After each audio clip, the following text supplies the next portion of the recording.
Hey, I was wanting to start this little blog area of this channel for a little bit, and then I'll get into, as I go, I get better. Um, my name is Phillip, Benoit. Um, I think a lot of people don't even know how to pronounce that, but that doesn't matter.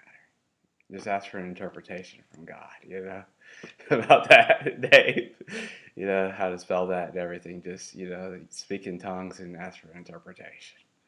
So, anyways, um, I want to talk about why you shouldn't date Jesus, from a first-hand experience.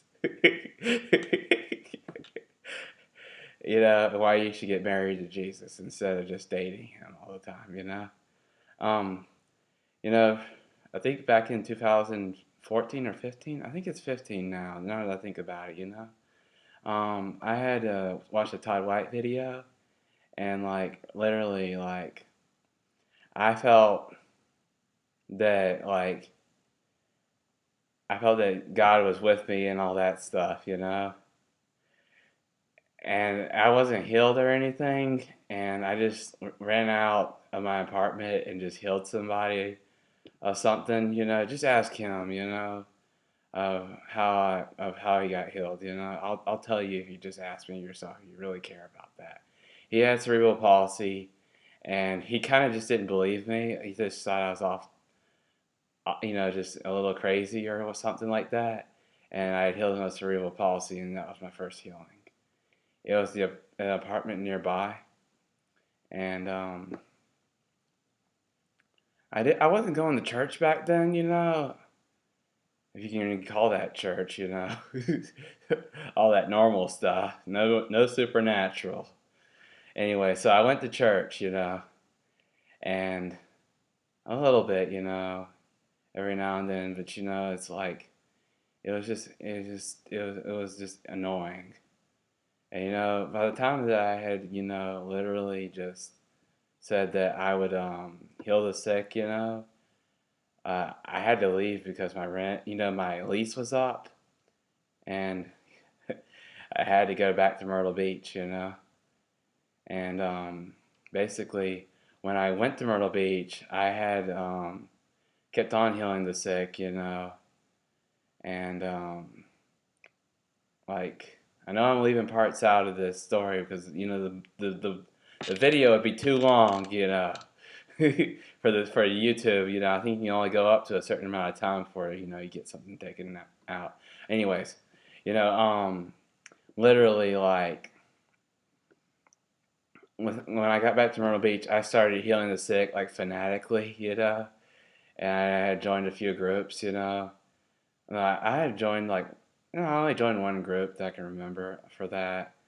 Um, no, two. I think it was two. JGLM Upstate, and I had also joined, that Inside Out thing.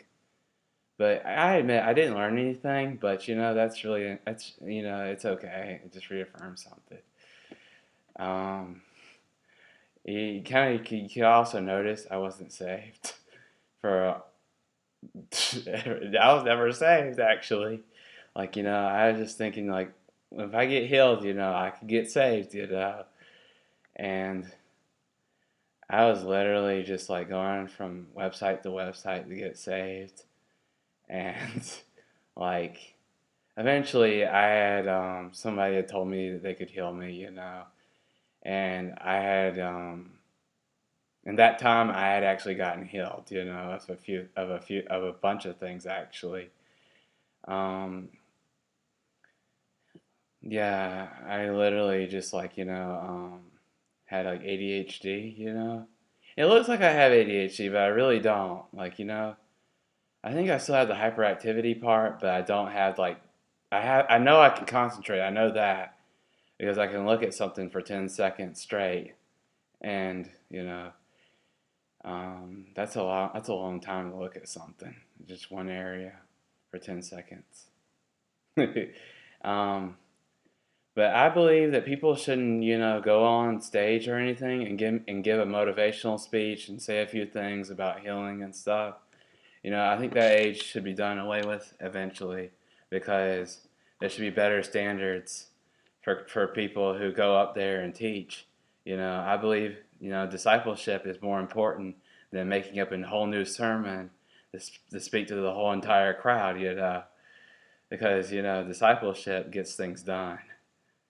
And it's more personal. People aren't just like going in and out, causing them problems, and people are really changing for the better. And I'm saying your life is going to be perfect because Jesus' life was not perfect, but like things are just getting it's much better and much more reliable for discipleship than just speaking to a giant crowd all at once that you don't even know. I think there might be a place for that, but I think discipleship is more important than talking to a giant crowd at a revival. You know, and I also think that it's whatever. Um, so that was my story so far. There's a lot of story. There's a lot of stuff in there. It's just whatever. I just believe I'm not dating God anymore. I'm just gonna marry him. Not in a gay way, but I mean like and like be committed. Be committed to God. And Jesus Christ and stuff. I think that's amazing, and I think that supernatural Christians should stick together, and I think that's very important to me. See ya.